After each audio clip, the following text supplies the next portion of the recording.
السلام علیکم، میں آپ کو سنانے لگی ہوں صابر حسین راجپوت کی ایک اور زبردست کہانی جس کا نام ہے وہ تھا تو کتا لیکن۔ ایک خونخوار کتے کا ایثار جو شاید انسانوں میں بھی نہیں ہوتا، ایک ایسا ڈرامہ جو آپ کو ہنسا کر رلا دے گا۔ یہ کہانی میری نہیں، ایک کتے کی کہانی ہے۔ میری کہانیوں سے آپ نے یہ اندازہ لگا لیا ہوگا کہ میری زندگی حادثوں سے بھری ہوئی ہے۔ جوانی ختم ہوئی تو حادثے بھی ختم ہو گئے۔ پھر میں نے اپنی جوانی اپنے بچوں کو دینی شروع کر دی۔ باپ کے پاس یہی ایک ورثہ ہوتا ہے جو وہ اپنے بچوں کو دیتا ہے۔ اب عمر کے آخری حصے میں میرے ساتھ یہ حادثہ ہو رہا ہے کہ مجھے جوانی کی کہانیاں لکھنے پر مجبور کیا جا رہا ہے۔ میرا دل یہی چاہتا ہے کہ جوانی کی ساری کہانیاں ایک ہی بار سنا ڈالوں۔ ماضی کو یاد کر کے لطف سا آتا ہے، مگر حادثہ یہ ہے کہ چند ایک حادثے ایسے ہیں جو میں یاد نہیں کرنا چاہتا لیکن وہ یاد آ جاتے ہیں، پھر دل کو بہت تکلیف ہوتی ہے۔ دوستوں کی موت کا غم نڈھال کر دیتا ہے۔ آج مجھے ایک دوست یاد آ رہا ہے، اس کا نام ہلاکو تھا، لیکن وہ انسان نہیں، کتا تھا۔ ہلاکو ایک خونخوار کتا تھا۔ وہ جب ہماری ٹیم میں شامل ہوا اس وقت ٹیم میں 16 کتے تھے جن کا لیڈر بولی تھا۔ میری کہانیوں میں آپ نے بولی کے متعلق کئی بار پڑھا ہوگا۔ یہ ہلاکو بھی خونخوار قسم کا لڑاکا کتا تھا، شکار کا ماہر اور دلیر۔ بولی نے بھی اکیلے 2 بھیڑیوں سے مقابلہ کیا اور انہیں مار کر دم لیا تھا۔ اس کے بھی بہت سے کارنامے تھے۔ ساری ٹیم اسے اپنا لیڈر تسلیم کرتی تھی کیونکہ سارے کتے اس سے ڈرتے تھے، مگر ہلاکو اس ٹیم میں شریک ہوا تو بولی کی لیڈری خطرے میں پڑ گئی۔ ہلاکو نے آتی ڈکٹیٹرشپ قائم کر دی۔ وہ ٹیم کے کسی کتے کو اونچی آواز سے بھونکنے بھی نہیں دیتا تھا۔ ہلاکو کو پہلے ہی شکار پر لے گئے تو اس نے شکار کی طرف توجہ دینے سے پہلے یہ ضروری سمجھا کہ تمام کتوں کو بتا دے کہ آج سے میں تمہارا لیڈر ہوں۔ اس روز بولی اور ہلاکو نے پہلا اور آخری معرکہ لڑا، جس کے نتیجے میں بولی کی لیڈری ختم اور ہلاکو کی ڈکٹیٹرشپ قائم ہو گئی۔ الیکشن نہ ہوئے، کسی کتے سے رائے نہ لی گئی۔ ہلاکو نے بولی کی گردن اپنے اتنے بڑے منہ میں لے کر اسے بھنبوڑا، 2-3 پٹخنیاں دیں اور صاحب اقتدار بن گیا۔ اس نے تمام کتوں کو ہرا کر للکارا لیکن تمام کتوں نے منہ موڑ لیے۔ بولی کو ہم نے دیکھا، وہ ٹیم کے 3 نامور کتوں کے پاس باری باری گیا، ان کے ساتھ منہ لگا کر تھوڑی تھوڑی دور ہر ایک کے ساتھ چلا۔ صاف پتہ چلتا تھا کہ وہ ایک مضبوط اپوزیشن بنانے کی کوشش کر رہا ہے، لیکن کسی نے بھی اس کا ساتھ نہیں دیا۔ ان کے عدم تعاون کی وجہ یہ تھی کہ بولی جو اب مار کھا کر بھیگی بلی بنا ہوا تھا، ہلاکو کی ہی طرح طاقت کی دھاندلی سے لیڈر بنا تھا۔ 16 کتوں میں اسے کوئی بھی لیڈر نہ ملا، سب عوام بن چکے تھے۔ بولی سب سے الگ ہٹ کر ادھر ادھر دیکھنے لگا جیسے غیر ملکی امداد ڈھونڈ رہا ہو۔ یہ اس وقت کا واقعہ ہے جب کہ ہم ہلاکو کو پہلے شکار پر لے گئے تھے اور گاؤں سے دور جا کر کتوں کی زنجیریں کھول دی تھی۔ ہلاکو نے پہلا کام یہ کیا کہ بولی پر حملہ کر دیا جو اس نے بغیر کسی اشتعال کے کیا تھا۔ بولی نے مقابلہ تو بہت کیا مگر ہار گیا۔ ہم کتوں کی نفسیات کو جانتے تھے، اس لیے ہم نے چھڑانا مناسب نہیں سمجھا۔ ہم جانتے تھے کہ ہلاکو نے 16 کتوں میں ایک بولی پر صرف اس لیے حملہ کیا کہ اسے بولی سب سے زیادہ طاقتور نظر آیا۔ باقی کتوں میں بے چینی سی پیدا ہو گئی، وہ سب ہلاکو سے ڈر رہے تھے، لیکن ہلاکو نے کسی اور پر حملہ نہیں کیا۔ 2 میل آگے گئے تو کھڑ نالوں کا علاقہ شروع ہو گیا۔ کتے بکھر کر آزادی سے چلے جا رہے تھے۔ بوگیر کتے ناک زمین سے لگائے ہر طرف دوڑتے پھر رہے تھے۔ اچانک ایک تازی کتا آگے کو دوڑ پڑا، اسے دیکھ کر دوسرا تازی کتا بھی دوڑ پڑا۔ ہم نے دیکھا کوئی 300 گز دور ایک خرگوش پوری رفتار سے بھاگا جا رہا تھا۔ کتوں نے اسے اور اس نے کتوں کو دیکھ لیا تھا۔ خرگوش کی رفتار بہت ہی تیز ہوتی ہے، اچھلتا اور تیر کی طرح آگے جاتا ہے۔ اسے صرف تازی نسل کے کتے ہی پکڑ سکتے ہیں۔ تازی کتا ہڈیوں کا ڈھانچہ ہوتا ہے جسے خدا نے صرف رفتار دی ہے، وہ کتوں کی طرح لڑاکا نہیں ہوتا۔ شکار کتنا ہی تیز ہو، تازی کتا اسے جا لیتا ہے اور اسے روکنے کی کوشش کرتا ہے۔ اس طرح اس کی رفتار سست ہو جاتی ہے۔ اتنے میں دوسرے کتوں کی ٹیم پہنچ جاتی اور شکار پکڑ لیتی ہے۔ ہمارے دونوں تازی کتے دوڑتے نظر آئے اور کھڈ نالوں میں غائب ہو گئے۔ باقی کتے ان کے پیچھے دوڑ پڑے۔ شکار کی فضا اونت کر آئی۔ ہم بھی دوڑنے لگے۔ ہلاکو بھی کتوں کے پیچھے دوڑا، لیکن اس کا جسم بھاری ہونے کی وجہ سے وہ پیچھے رہ گیا۔ وہ لڑنے والا کتا تھا، شکاری نہیں تھا۔ طاقتور اور خونخوار اتنا تھا کہ شیر سے بھی لڑ جاتا، لیکن شیر کے تعاقب کے قابل نہیں تھا۔ ہم دوڑتے چلے جا رہے تھے۔ ہلاکو ہم سے تھوڑا ہی آگے تھا۔ کچھ اور آگے گئے تو کتے نظر آ گئے۔ انہوں نے خرگوش کو پکڑ لیا تھا اور اسے بوٹی بوٹی کر کے کھا بھی چکے تھے۔ جب ہلاکو وہاں پہنچا تو خرگوش کے بالوں، کھوپڑی اور پاؤں کے سوا کچھ بھی نہیں بچا تھا۔ اس نے غصے سے تمام کتوں کو دیکھا اور خررایا۔ تمام کتے ڈر کر دور ہٹ گئے۔ ہلاکو بولی کی طرف بڑھا، لیکن بولی سر نیچے کر کے ہماری طرف آ گیا۔ ہلاکو نے زور سے خررا کر تمام کتوں کو خبردار کیا کہ آئندہ اس کی اجازت کے بغیر کوئی کتا شکار نہیں کھائے گا۔ کتے ایک دوسرے کی زبان سمجھتے ہیں، یہ ہمیں اس وقت پتہ چلا جب آگے جا کر ایک گیدڑ اپنے بل میں سے نکل کر بھاگا اور کتے اس کے پیچھے دوڑنے لگے تو ہلاکو نے ایک بل ٹیریئر پر حملہ کر دیا۔ دوسرے کتے ڈر کر ایک طرف ہو گئے۔ ہلاکو نے اسے چھوڑ دیا اور دوسرے کتوں پر ایسے طریقے سے خررایا کہ وہ رک کر ادھر ادھر ہو گئے۔ گیدڑ غائب ہو گیا۔ ہلاکو کی یہ حرکت شکار کے اصولوں کے خلاف تھی، لہٰذا اسے ٹریننگ دینے کی ضرورت تھی۔ ٹریننگ کے لیے یہ بہت ہی ضروری ہوتا ہے کہ کتوں میں ٹیم سپرٹ اور ایک دوسرے سے پیار سکھایا جائے۔ کتے کے دل میں کتے کا پیار پیدا کرنا آپ جانتے ہیں کتنا مشکل کام ہے۔ ہم یہ کام کر لیا کرتے تھے۔ ہلاکو کی بھی ہم نے دوسرے دن سے ٹریننگ شروع کر دی۔ کتے کو آپ لیکچر تو نہیں دے سکتے اور وہ میم الف صاحب کی مضمون بھی نہیں پڑھ سکتا۔ اسے دوسرے کتوں میں شامل کر کے ایک مشترک دشمن دکھایا جاتا ہے، اور ایسے کئی ایک طریقے تھے جو ہم نے اختیار کر کے کتوں کو ایک ٹیم میں متحد کر لیا تھا۔ لیکن ہلاکو نے ہمارے تمام طریقے رد کر دیے۔ وہ نہ جمہوریت کا قائل تھا، نہ سوشلزم کا، وہ ڈکٹیٹرشپ چاہتا تھا۔ پہلے تو اس نے 3 کتوں کی مرمت کر دی، اور جب اس پر تشدد کیا گیا تو اس نے اختر کو کاٹ کھایا۔ پھر اسے ہم نے خوب پیٹا، لیکن اس پر الٹا اثر ہوا۔ وہ زنجیر چھڑا کر گاؤں کی طرف بھاگا۔ ہم گاؤں سے دور تھے، اس کے پیچھے دوڑے۔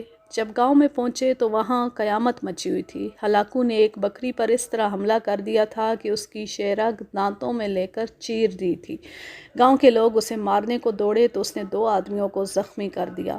کچھ لوگ لاٹھیاں اور کلہاڑیاں لے کے نکل آئے۔ انہیں یہ شک ہو گیا تھا کہ ہلاکو باولا ہو گیا، اس لیے اسے مار دینا ضروری ہے۔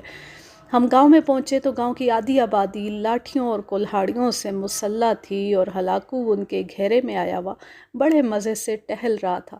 عورتوں نے حسب معمول ہمیں گالیاں دینا شروع کر دی۔ بوڑھوں نے بھی برا بھلا کہا اور اپنا یہ فیصلہ سنایا کہ یہ کتا باولا ہو گیا ہے۔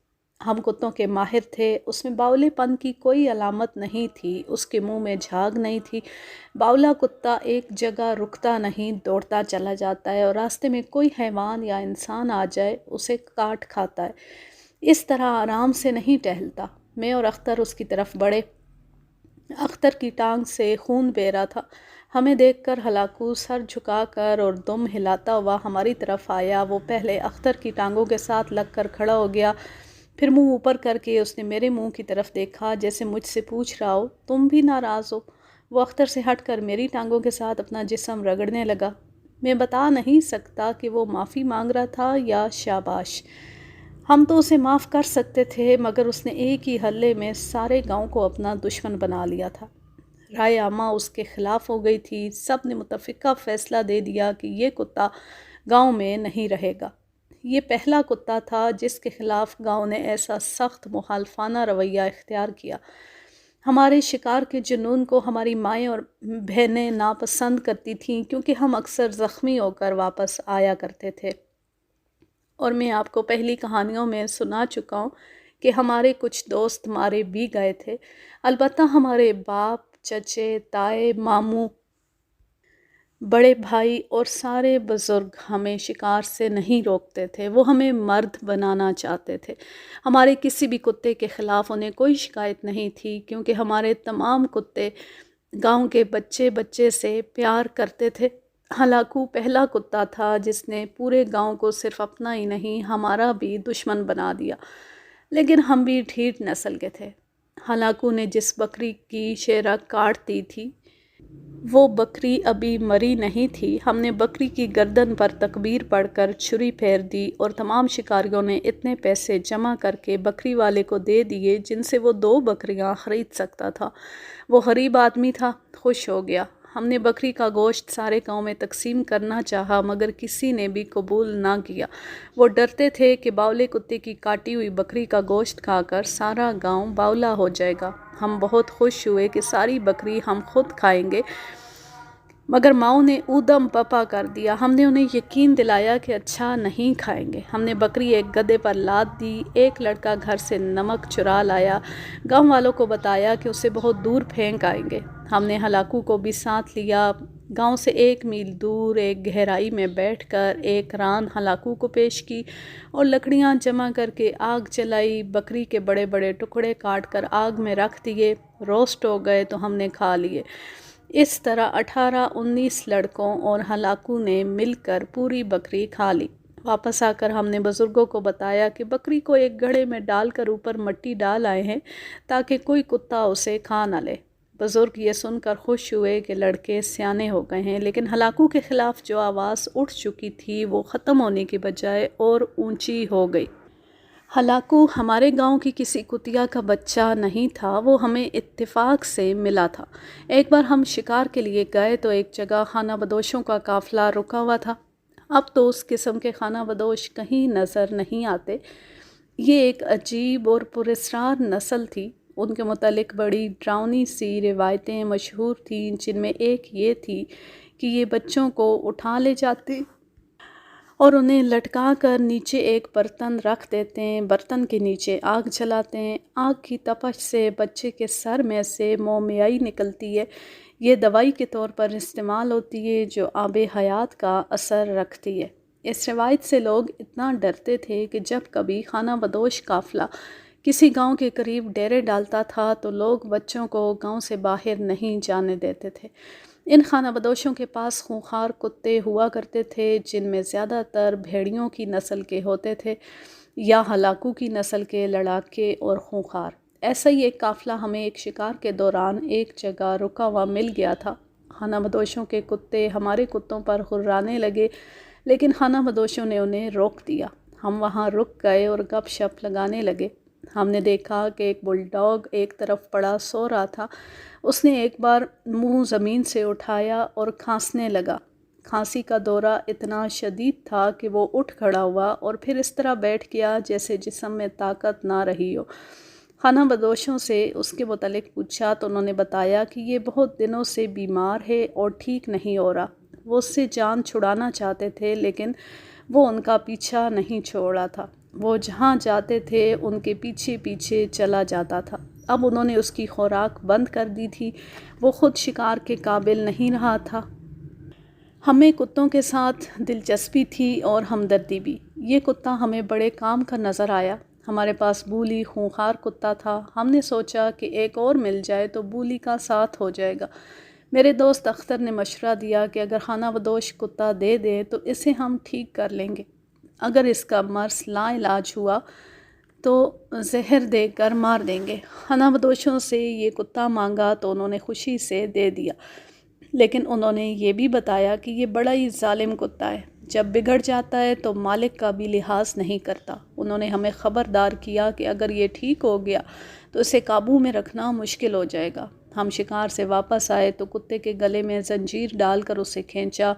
وہ بہت کمزور تھا۔ اس نے اداس اداس نظروں سے ہمیں دیکھا جیسے رحم کا طلبگار ہو۔ ہم نے اسے تھپکیاں دی اور پیار کیا۔ وہ آہستہ آہستہ ہمارے ساتھ چل پڑا۔ ایک جگہ اسے کھانسی آئی اور وہ نڈھال ہو کر بیٹھ گیا۔ ہم سب لڑکے باری باری اسے اٹھا لائے۔ ہمارے اپنے ٹونے ٹوٹکے ہوا کرتے تھے۔ گاؤں کے ایک بزرگ بھی جڑی بوٹیوں سے جانوروں کا علاج کیا کرتے تھے۔ انہوں نے کتے کو دیکھ کر کہا کہ اس کے پیٹ میں کوئی زہریلا کیڑا چلا گیا ہے جو اندر زندہ ہے اور آہستہ آہستہ اس کی جان لے رہا ہے۔ انہوں نے 2 دن اسے اپنے دیسی ٹوٹکے دیے۔ ہمارے دوست اختر نے اسے اپنے گھر رکھ لیا اور اس کی تیمار داری کرتا رہا۔ بزرگ کے کہنے پر وہ کتے کو دودھ میں کالی مرچیں اور گھی ملا کر پلاتا رہا۔ 7-8 روز بعد کتے کی صحت اچھی ہونے لگی اور تھوڑے دنوں بعد کتا اپنی اصلی حالت میں آ گیا۔ اس وقت ہمیں پتہ چلا کہ یہ کتا عام قسم کا بل ڈاگ نہیں ہے، بلکہ یہ شک ہوا کہ اس کی ماں اچھی نسل کی کتیا ہے اور باپ کتا نہیں بلکہ کوئی درندہ ہے۔ ہم نے اس کی خوخاری اور طاقت کا اندازہ اس کی شکل و صورت، اس کے سینے کی چوڑائی اور پنجوں کے سائز سے کر لیا تھا، اس لیے ہم نے اس کا نام ہلاکو رکھا۔ اختر اس کا مالک تھا اور محسن بھی، مگر اس نے پہلے شکار پر اختر کی ٹانگ میں ہی دانت گاڑ دیے تھے۔ پھر اس نے ہمارے بولی کو شکست دے کر اس کی لیڈری ختم کر دی۔ ہم نے اس کے دل میں دوسرے کتوں کا پیار پیدا کرنے کی جو بھی کوشش کی، ناکام ہو گئی۔ اس دوران ایک بکری کو مار کر اس نے ایک بھینس پر بھی حملہ کیا اور اس کی 2 ٹانگیں زخمی کر دیں۔ گاؤں والے پہلے ہی اس کے خلاف تھے، اب اور زیادہ اس کے دشمن بن گئے۔ اختر ماں باپ کا اکلوتا بیٹا تھا، اس لیے بہت لاڈلا تھا۔ اسے ماں باپ نے کہا کہ یہ کتا کسی کو دے دو کیونکہ یہ بہت خطرناک ہے، لیکن اختر نے ان کا کہا نہ مانا اور ماں باپ اس کی خوشنودی کے لیے خاموش ہو گئے۔ ہم گھر والوں کی گھرکیاں سہتے رہے اور یہ احتیاط کرنے لگے کہ کتے کو کھلا نہ چھوڑا جائے۔ ہم ہلاکو سے دستبردار نہ ہوئے۔ ایک روز ہم پھر کتوں کی ٹیم لے کر شکار کو نکلے، گاؤں سے دور نکل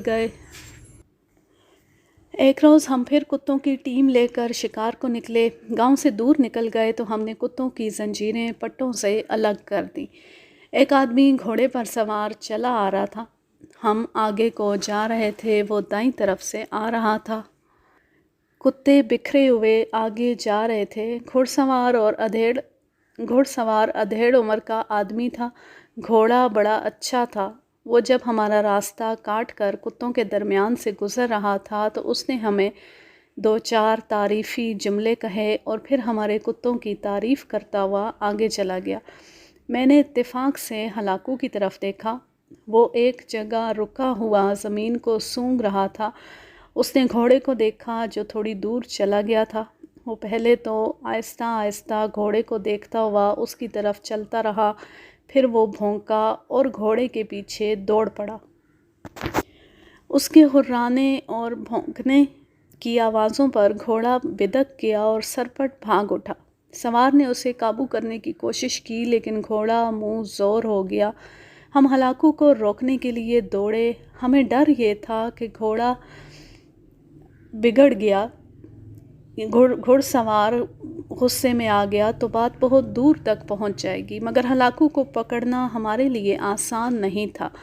اس کے ساتھ دوسری مصیبت یہ آئی کہ ہم جب دوڑے تو ہمارے کتوں کی پوری ٹیم دوڑ پڑی۔ کتے گھوڑے کو شکار سمجھ بیٹھے۔ ہم میں سے کسی نے کہا کہ کتوں کو باندھ لو۔ بہت سے لڑکوں نے کتوں کو روکنا شروع کر دیا۔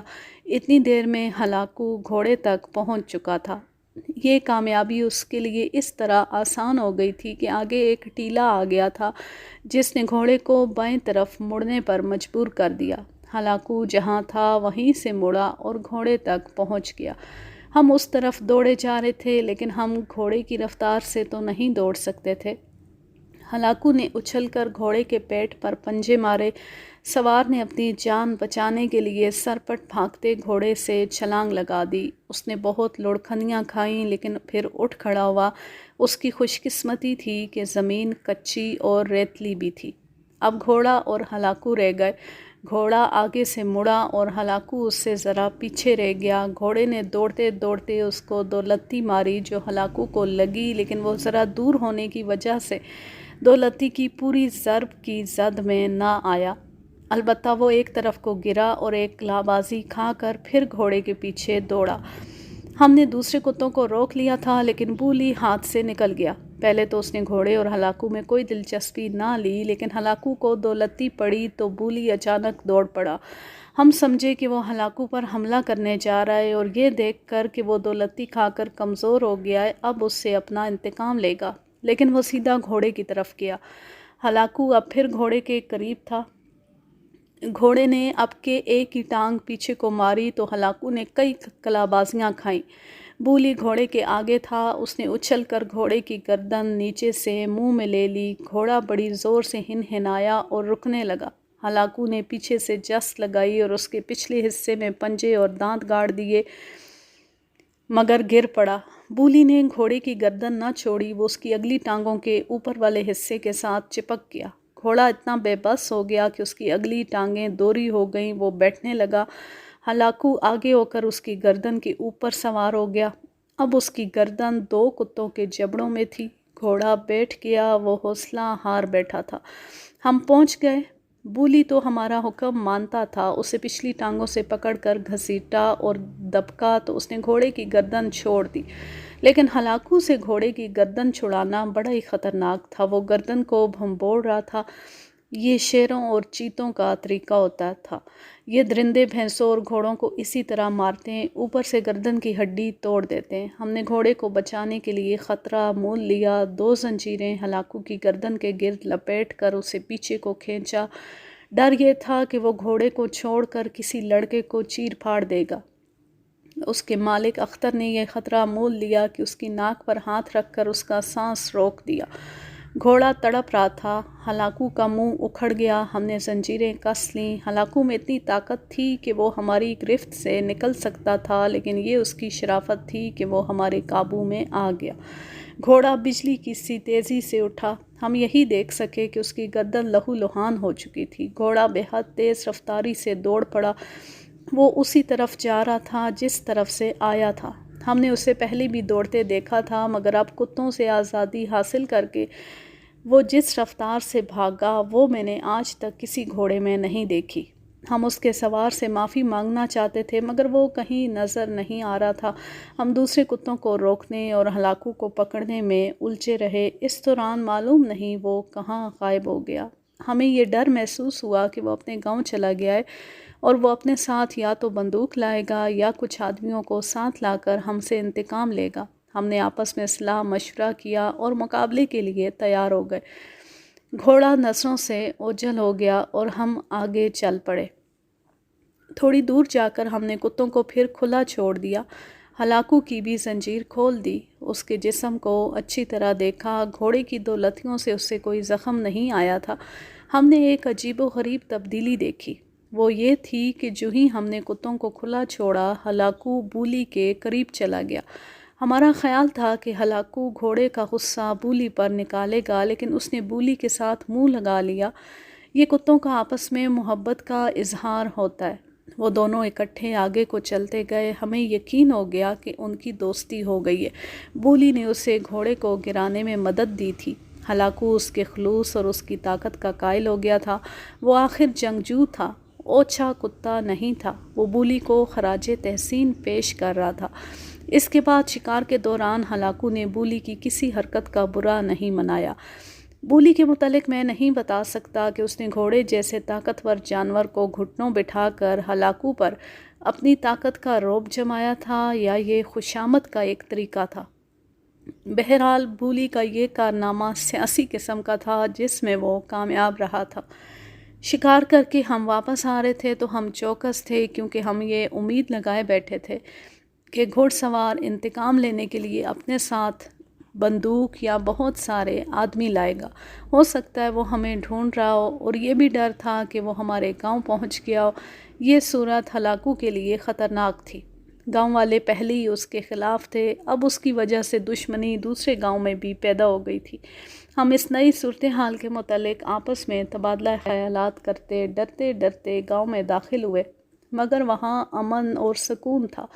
میں اپنے گھر میں داخل ہوا تو بھی کسی نے اس واقعے کا ذکر نہ کیا۔ نہا دھو کر اور کھانا کھا کر ہم سب دوست اکٹھے ہوئے۔ یہ جان کر بہت خوشی ہوئی کہ گاؤں میں کوئی رپورٹ نہیں آئی۔ تب ہمیں یہ ڈر لگا کہ گھڑ سوار تھانے نہ پہنچ گیا ہو۔ 4 دن گزر گئے، نہ تھانے سے پولیس آئی نہ گھڑ سوار آیا۔ ہماری جان میں جان آئی کہ معاملہ رفع دفع ہو گیا ہے۔